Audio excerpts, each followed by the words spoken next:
स्वागत है आपका दोस्तों बिहार न्यूज में। मैं हूं फिर दोस्त गनी और आप देख रहे हैं केडीवी लाइव। दोस्तों आज हो चुका है 27 नवंबर 2024। तो आज की पूरे बिहार की टॉप न्यूज लेकर आए हैं आपके लिए। वीडियो शुरू करने से पहले आपसे एक रिक्वेस्ट है कि अगर आप पहली बार इस चैनल पर आए हैं तो चैनल को सब्सक्राइब करके बेल आइकन को प्रेस कर दीजिए और साथ ही वीडियो को लाइक कर दीजिए, अपने दोस्तों के साथ शेयर भी कीजिए। तो चलिए चलते हैं आज की खबरों की ओर।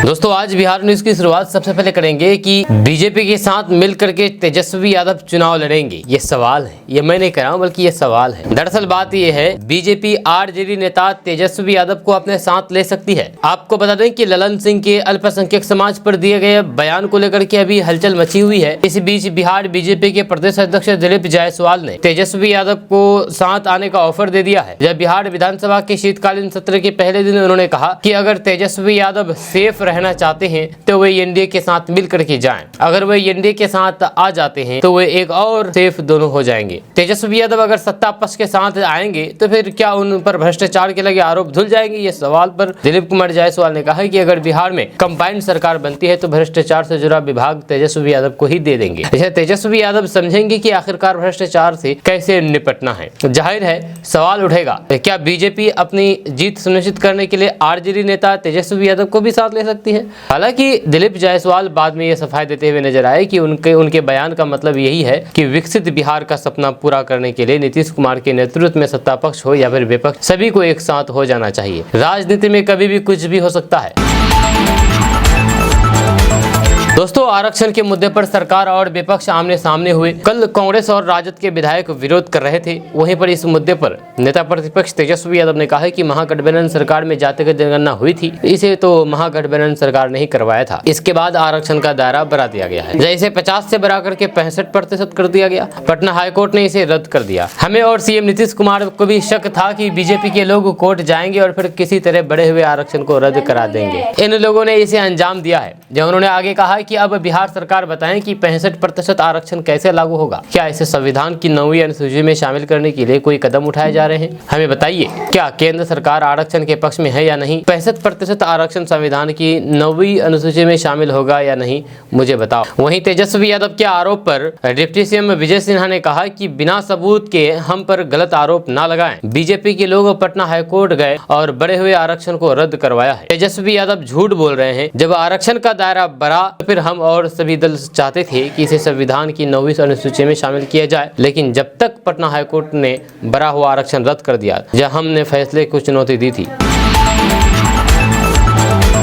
दोस्तों बिहार विधानमंडल ने विपक्षी विधायकों की तरफ से स्मार्ट मीटर का मुद्दा जोर शोर से उठा रहे हैं। कल विधान परिषद की कार्यवाही शुरू हुई तो नेता विपक्ष राबड़ी देवी ने एक बार फिर से स्मार्ट मीटर का मुद्दा सदन से बाहर उठाया। राबड़ी देवी ने कहा कि स्मार्ट मीटर के जरिए लोगों को मूर्ख बनाया जा रहा है और ये सबसे बड़ा घोटाला है। राबड़ी देवी ने कहा कि स्मार्ट मीटर में बेईमानी हुआ है और फिर हमें बहुत बड़ा घोटाला हुआ है। स्मार्ट मीटर के नाम पर लोगों को लूटने का काम किया गया है और इसमें बहुत बड़ा घोटाला हुआ है। सब लोग सिर्फ झूठ बोल रहा है। हम लोग जनता के बीच जा रहे हैं और फिर उनके तरफ से जो बात कही जा रही है और उसी को लेकर के हम लोग सदन आए हैं। राबड़ी देवी ने कहा है कि सरकार यदि कह रही है कि हम लोग स्मार्ट मीटर पर बेकार में हंगामा कर रहे हैं तो मैं स्पष्ट कर देना चाहती हूं कि आप कभी जनता के बीच जाइए और घूम करके दिखाइए, तब मालूम चलेगा कि इस स्मार्ट मीटर के जरिए कितना बड़ा घोटाला किया जा रहा है। हम लोग यूं ही नहीं उसको लेकर के हंगामा कर रहे हैं। हम लोग जनता के बीच जाते हैं और फिर हर जगह से हमें इसकी शिकायतें मिल रही है। जनता की मांग है कि स्मार्ट मीटर बंद होना चाहिए और हम जनता के नेता हैं और फिर उनकी बातों को लेकर के आज हम हंगामा कर रहे हैं और सरकार को उनकी गलतियों की जानकारी दे रहे हैं।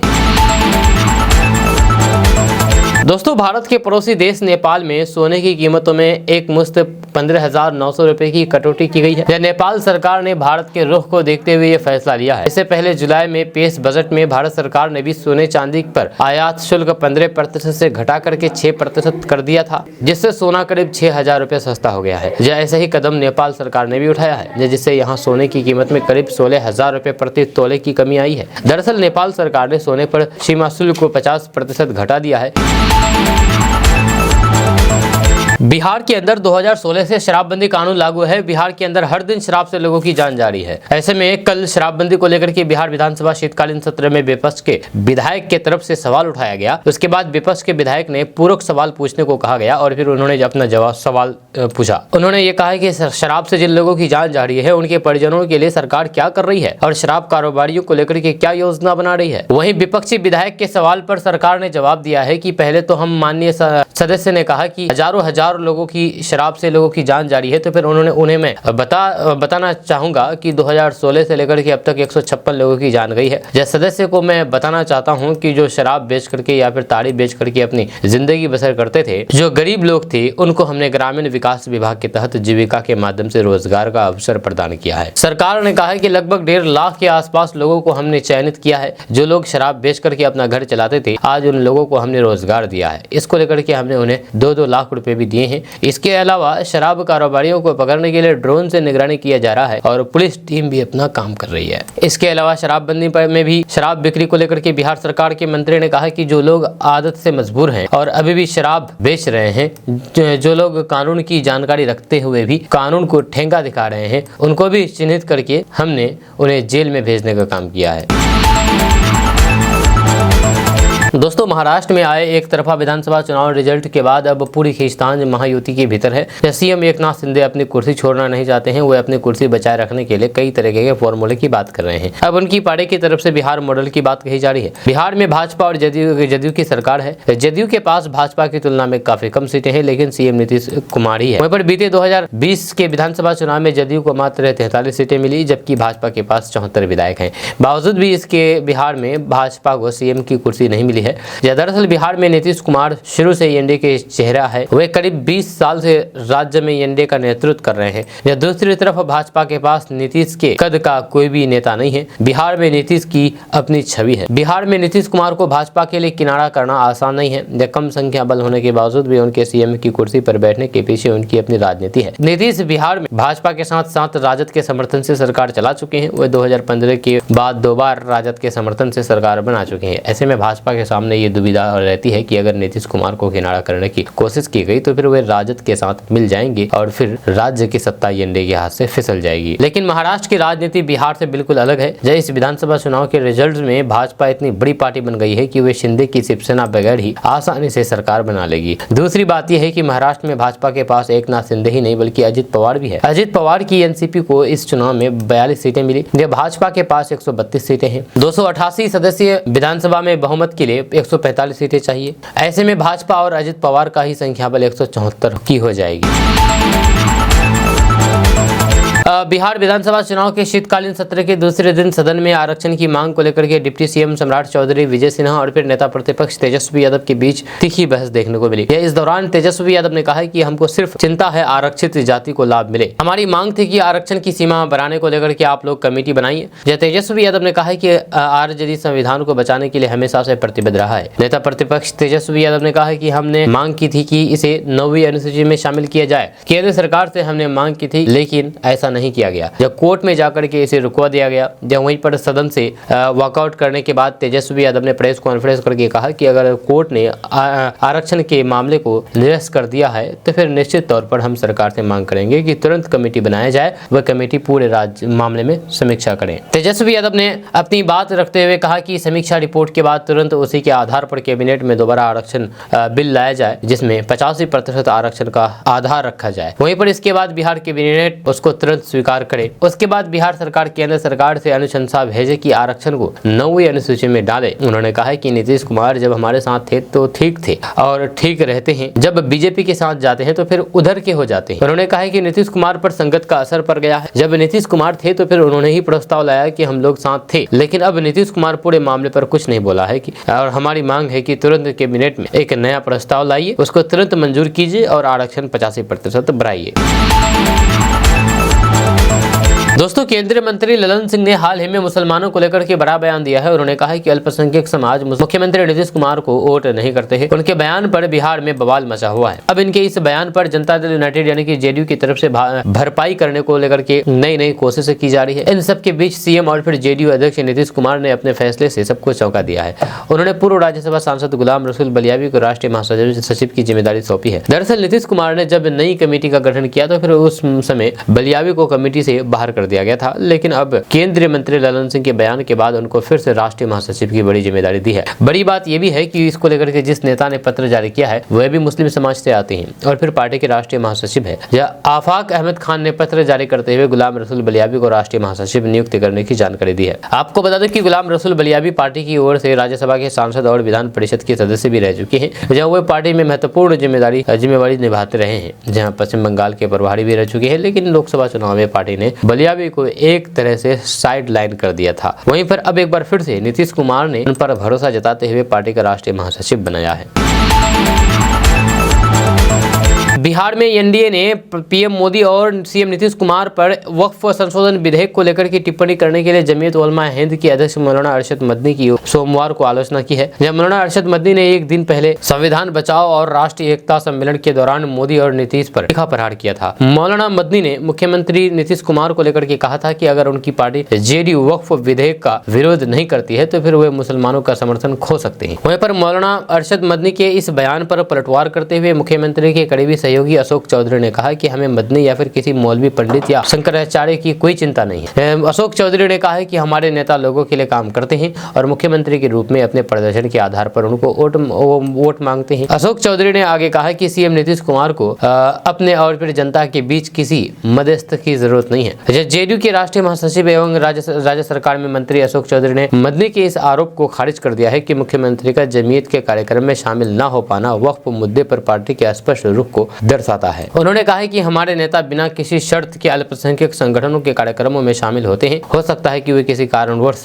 मदनी के कार्यक्रम में नहीं गए हों। मुझे ये भी संदेह है कि मदनी ने उन्हें उचित तरीके से निमंत्रण नहीं दिया हो। अशोक चौधरी ने पार्टी के पूर्व राष्ट्रीय अध्यक्ष और फिर केंद्रीय मंत्री राजीव रंजन सिंह उर्फ ललन सिंह की मुसलमान हमें वोट नहीं देते हैं इस वाले बयानों का बचाव करते हुए कहा कि कोई भी इस बात से इनकार नहीं कर सकता है कि नीतीश कुमार ने समुदाय के लिए किसी और से ज्यादा काम किया है।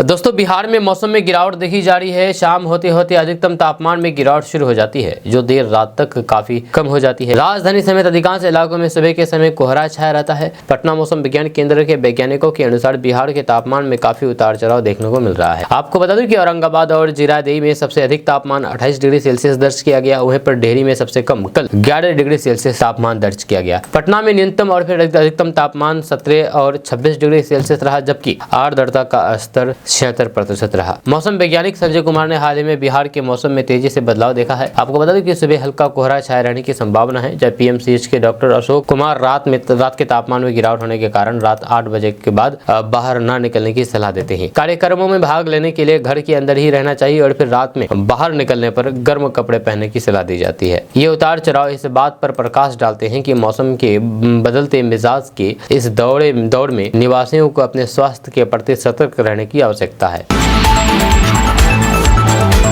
दोस्तों, बिहार का विश्व प्रसिद्ध सोनपुर मेला पूरे शबाब पर है। परंपरा और फिर आधुनिकता को समेटे इस मेले में दिन में पशु प्रेमी और फिर बच्चे पहुंच रहे हैं तो फिर शाम होते ही बड़ी संख्या में लोग थिएटर का आनंद ले रहे हैं। सोनपुर मेला को गौर से देखें तो पूरे क्षेत्र में मनोरंजन, संस्कृति और रोमांस का एक संगम उतर आया है जो हर आयु वर्ग के लोगों के लिए खास आकर्षण का केंद्र बना हुआ है। सारण जिले के सोनपुर में 1 महीने तक रौनक बिखरने वाले इस मेले का पुराना इतिहास रहा है। जब कार्तिक पूर्णिमा के मौके पर हाजीपुर के कोनहरा घाट और फिर सोनपुर की काली घाट पर गंगा और गंडक नदी के संगम पर डुबकी लगाने के लिए लाखों लोग आते हैं। इसके बाद इस मेले की शुरुआत हो जाती है। इस वर्ष इस मेले में प्राचीन मेलों की तरह खेल तमाशों की दुनिया सजी है तो फिर आधुनिक झूले रोमांचित कर रहे हैं। विशाल झूलों ने युवाओं और फिर बच्चों के बीच खासा उत्सव पैदा कर दिया है। आधुनिक और पारंपरिक झूलों के अलावा कलाकारों हैरत अंगेज करतब दर्शकों को आश्चर्यचकित कर रहे हैं। वहीं पर खाने पीने के शौकीन लोगों के लिए मेले में तरह तरह के स्टॉल लगाए गए हैं। इसमें चाइनीज फूड के स्टॉल हैं, हैं तो फिर कई स्टॉलों पर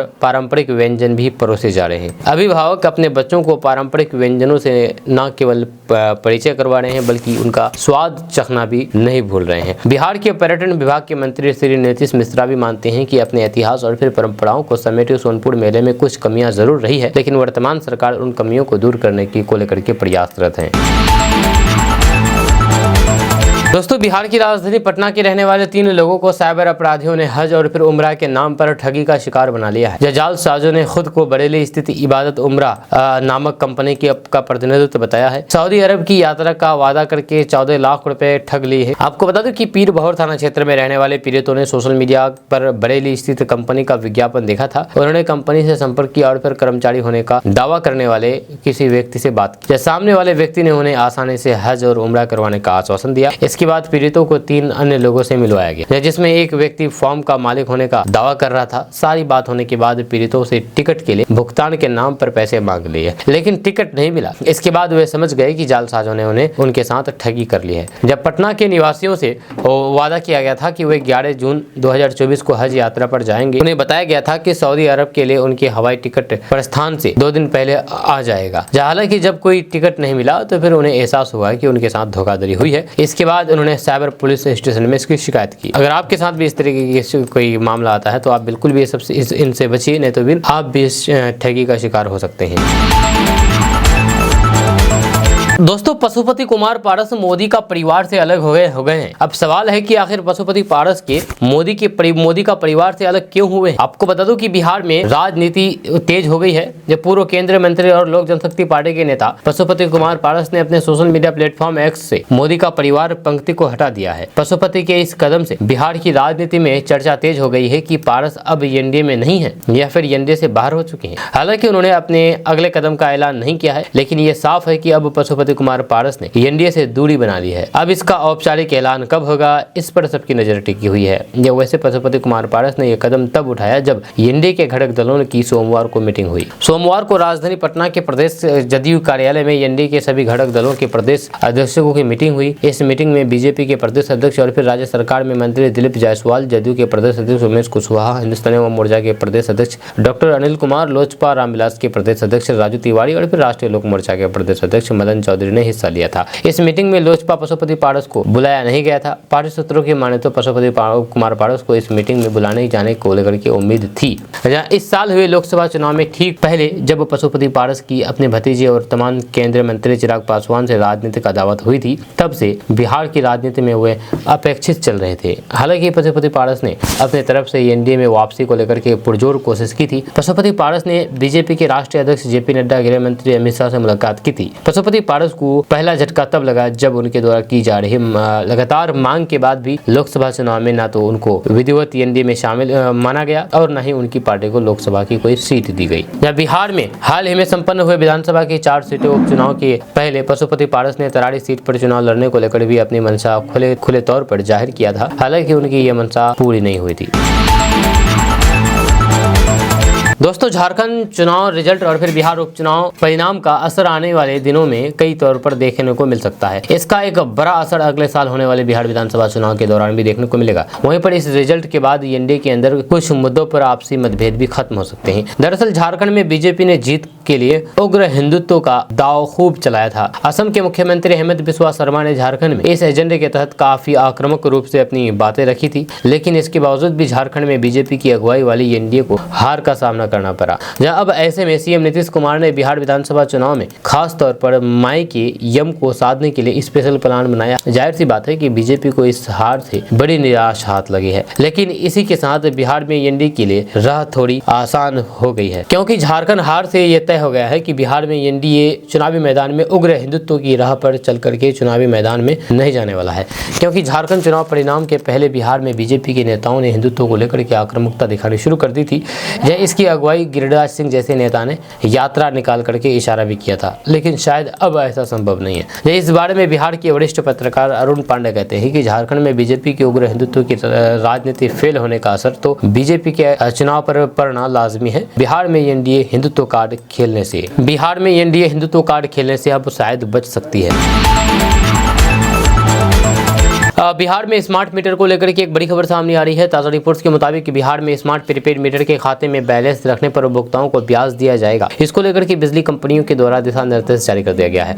यह south Bihar power distribution company के जीएम राजस्व अरविंद कुमार ने बताया है कि अप्रैल से जून और फिर जुलाई से सितंबर तक इस योजना का लाभ 8,77,000 उपभोक्ताओं को मिला है और कंपनी ने इन उपभोक्ताओं को 2,58,000 रुपए छूट दी है। इसके अलावा ऑनलाइन माध्यम से समय पर बिजली बिल का भुगतान करने पर उपभोक्ताओं को 3.5% की अतिरिक्त बचत भी हो रही है। यह योजना उपभोक्ताओं को समय पर बिल भुगतान करने के लिए प्रोत्साहित करती है और फिर इन्हें बेहतर वित्तीय लाभ प्रदान करती है। आपको बता दूं कि स्मार्ट मीटर के खाते में 6 महीने से अधिक समय तक 2,000 रुपए या फिर उससे अधिक का बैलेंस रखने पर उपभोक्ताओं को बैंक दर से 0.25% अधिक ब्याज मिलेगा। ये योजना उपभोक्ताओं को अधिक बचत करने का अवसर प्रदान करेगी। ग्रामीण क्षेत्र के पोस्टपेड उपभोक्ताओं के लिए एक विशेष योजना है जिसमें यदि वे 3 महीने तक लगातार बिजली बिल का भुगतान करते हैं तो फिर चौथे महीने में उन्हें 1% की छूट मिलेगी। उदाहरण के लिए अगर 3 महीने में 2,000 रुपए का भुगतान किया गया तो फिर चौथे महीने में 20 रुपए की छूट दी जाएगी।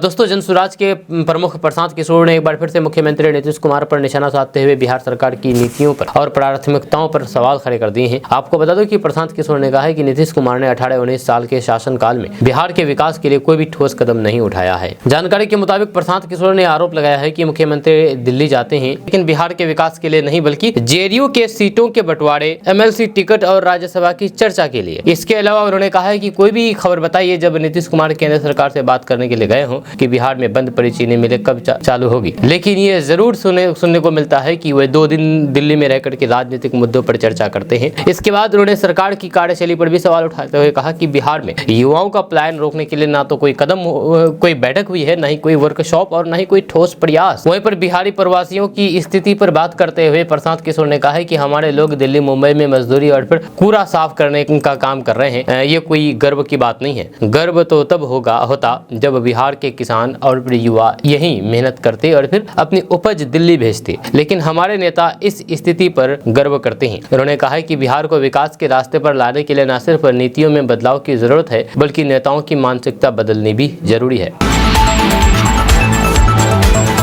दोस्तों, नीतीश कुमार की जेडीयू का मुस्लिमों से मुंह भंग हो चुका है। जब वोटों के गणित और मुसलमानों की बेवफाई ने पार्टी के समुदाय के बीच दीवार पैदा कर दी है। जब बिहार की राजनीति में काफी समय से मुस्लिम वोटरों को लेकर के चर्चा हो रही है, जेडीयू ने मुसलमानों और फिर यादवों के लिए काफी कार्य किया है, लेकिन इसके बाद भी मुस्लिम समुदाय के लोग नीतीश कुमार की पार्टी का समर्थन नहीं कर रहे हैं। पिछले काफी समय से मुसलमानों की बेवफाई की बात उठ रही है और फिर अब ताजा बयानबाजी से ये साफ हो गया है कि इसके अलावा नीतीश कुमार की पार्टी मुस्लिमों की बेवफाई पर अपनी नाराजगी कुछ इस तरह से जता चुके हैं कि जेडीयू नेता ललन सिंह कह चुके हैं कि नहीं मुसलमान पहले वोट देता था जेडीयू को और नहीं अब दे रहे हैं। उनके इस बयान की आलोचना हो रही है जिसमें उनकी अपनी पार्टी के सहकर्मी भी शामिल है। जब उन्होंने उनके इस दावे का खंडन करते हुए कहा कि अल्पसंख्यकों ने हाल के चुनाव में जेडीयू का समर्थन किया है। उत्तर बिहार के मुजफ्फरपुर में जेडीयू कार्यकर्ताओं की बैठक को संबोधित करते हुए पार्टी के पूर्व राष्ट्रीय अध्यक्ष सिंह ने तर्क दिया है कि नीतीश कुमार सरकार द्वारा उनके लागू की गई विकास परियोजनाओं के बावजूद भी मुसलमानों ने जेडीयू को वोट नहीं दिया। ललन सिंह ने कहा है कि ये कहना गलत है कि अल्पसंख्यकों ने पहले हमें वोट नहीं दिया लेकिन अब ये हमारे समर्थन में वोट देते हैं। सच्चाई ये है कि अल्पसंख्यकों के लिए चाहे कितना भी विकास किया जाए वे कभी हमारे पक्ष में वोट नहीं देते हैं। उन्होंने आगे कहा है कि राजद के कार्यकाल में अल्पसंख्यकों की स्थिति दयनीय थी लेकिन सीधे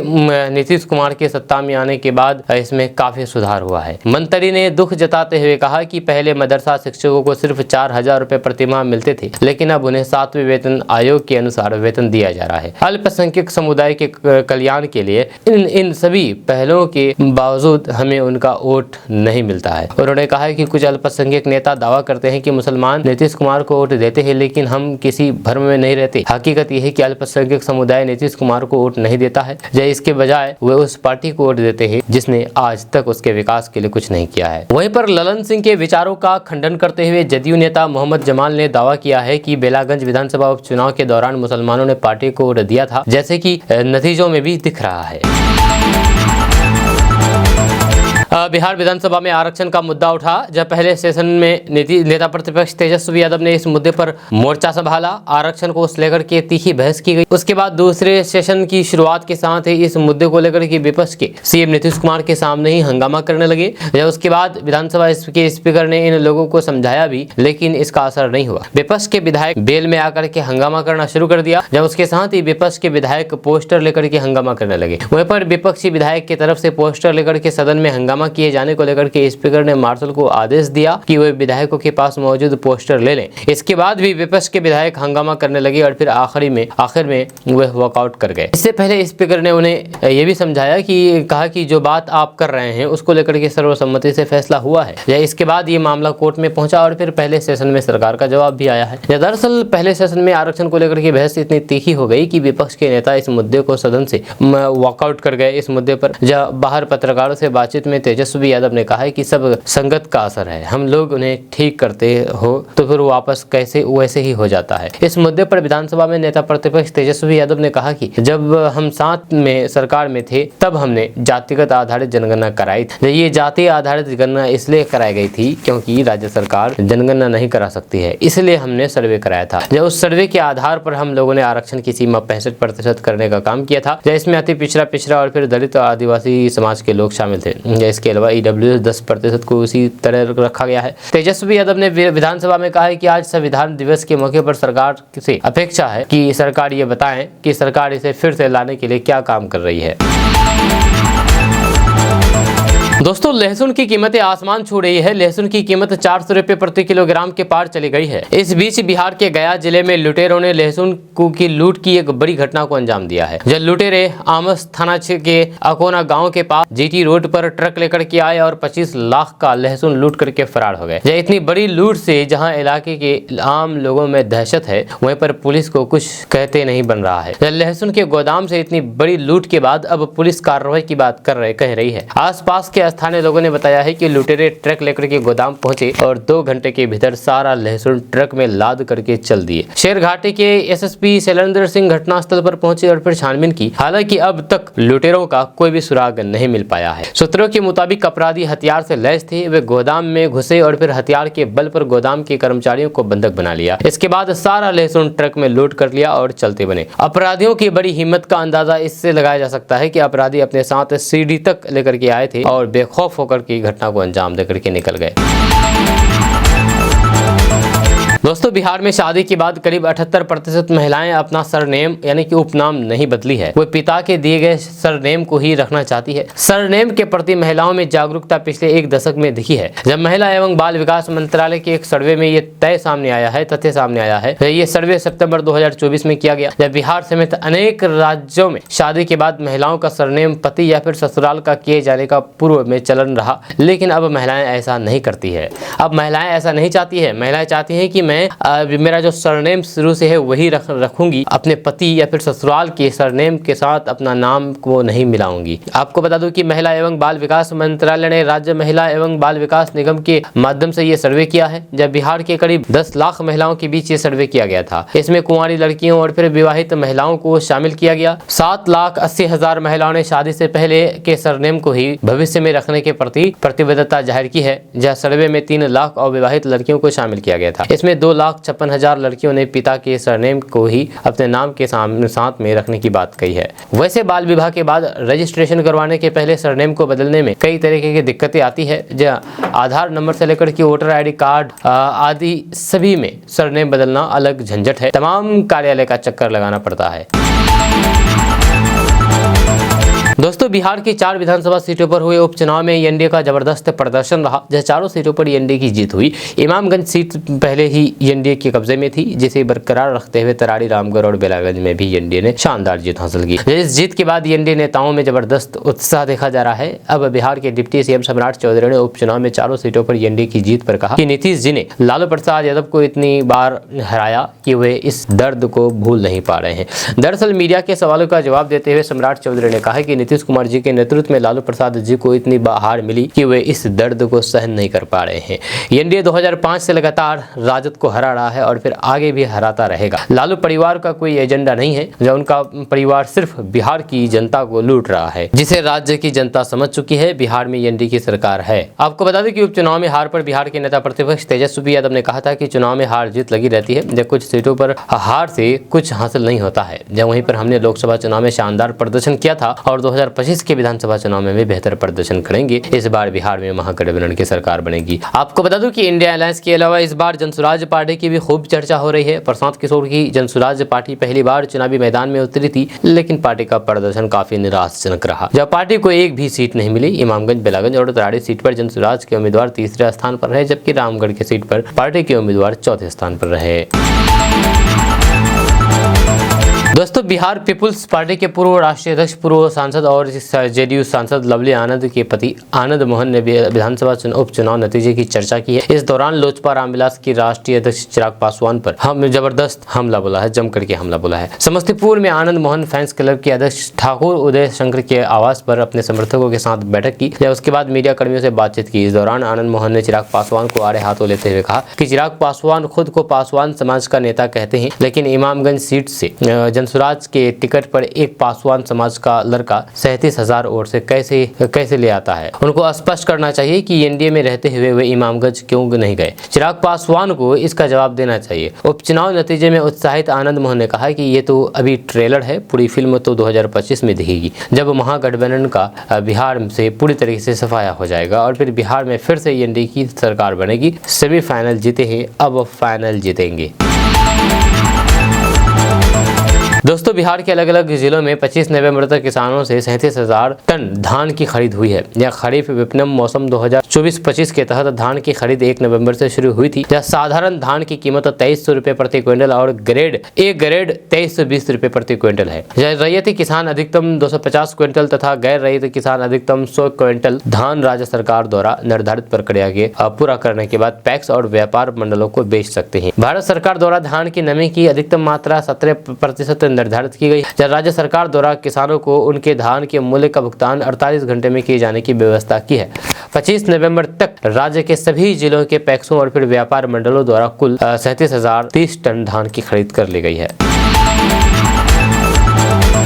दोस्तों, सर्दी खांसी की सामान्य दवाई तेजी से बेअसर होने लगी है। जब ब्रिटेन के डॉक्टरों ने इनमें से कई सर्दी खांसी की दवाओं को बंद करने तक का सुझाव दिया है। हालांकि ब्रिटेन के दवा नियामकों ने इन दवाओं का बचाव करते हुए कहा कि फिलहाल इन दवाओं की सेफ्टी से संबंधित साक्ष्य सामने नहीं आए हैं, लिहाजा इसे फिलहाल बंद नहीं किया जा सकता है। आपको बता दूं कि जब सर्दी लगती है और छाती में भारीपन आ जाता है तो फिर अक्सर डॉक्टर फेनाइलफेरिन ओरल दवा लेने की सलाह देते हैं। कई नामों से ये दवा आती है, लेकिन डॉक्टरों का कहना है कि ये दवा मरीज पर बिल्कुल भी असर नहीं दिख रहा है। इसी तरह नाक में डालने वाली दवा भी कारगर नहीं हो रही है। डॉक्टरों की चिंताओं को देखते हुए फूड एंड ड्रग एडमिनिस्ट्रेशन ने इनमें से कुछ दवाओं को वापस कर लिया है। हालांकि सवाल ये भी है कि आखिर ये दवाएं क्यों काम नहीं कर रही है। ग्लोबल डायबिटीज कम्युनिटी की एक रिपोर्ट में ब्रिटेन के कार्डिफ यूनिवर्सिटी में common cold and cough centre में काम करने वाले प्रोफेसर रॉन एक्लेस बताते हैं कि दरअसल फेनाइलफेरिन दवा को जब मुंह से ली जाती है तो फिर जब तक इसकी गंध नाक में पहुंचे